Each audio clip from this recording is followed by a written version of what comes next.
Hey guys, welcome back. Quick update progress on the Mustang GT4 we've been working on. Got hood cut open, engines in chassis, rad support and rad are in place, and we just added some engine bay bracing, and we've got the stance set for wheels and chassis all set up.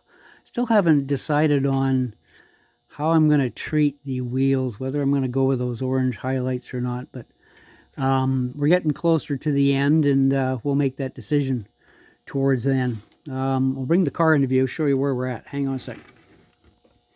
And guess what? We're going up. Yeah, we're coming down. Somewhere about here. Here we go. So I've temporarily got front windshield in place. And what I've got to do is I'm going to trim this front tab. I've kind of highlighted it in black felt pen just to show where I need to cut around this wiper pivot. The passenger side wiper comes up here and gets glued into place right about there. So I'm going to shave off this this tab.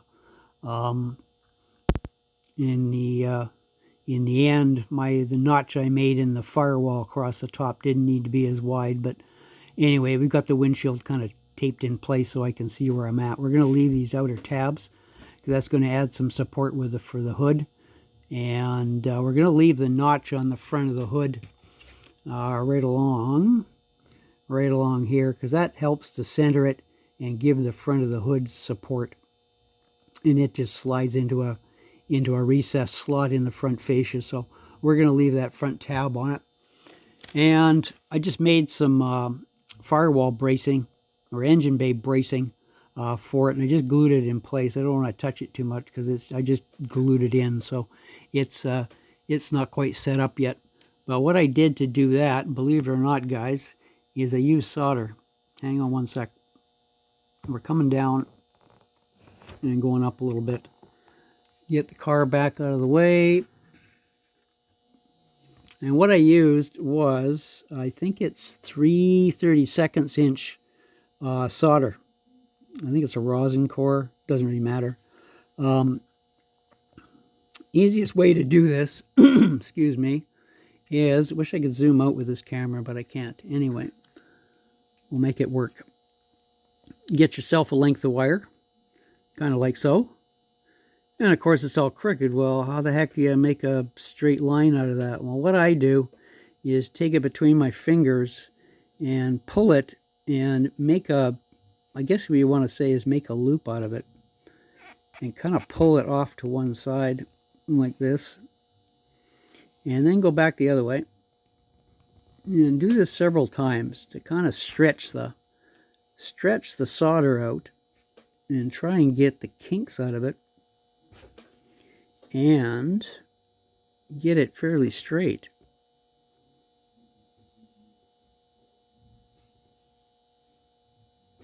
And it's not that hard to do. Like everything, just takes a little bit of time. Like so. And we got it pretty straight. And of course, you know, in solder, it's easy to bend. And you just make your little tweak like I did. Bend down at the front of the over, like through the rad support and down to the frame, as I just took it and made a bend in it like so. And there you go. Crazy glued it in place, cut it to length, of course, and we're good to go. Easy peasy way of doing bracing and stuff for your bills, guys. Other than that, I'm just heading off with the wife going camping for the weekend, so we'll be back at it Tuesday. And I've been dragging my feet, getting some of those new things up on the website. Oh, a quick peek at something that's coming. Stock car gauge sets. And those are going to be up on the site probably next week. Machined those out of aluminum. And those actually are going to be for stock cars. Or any of the MPC J.R. Salvino's kits. This one's out of a J.R. Salvino's kit.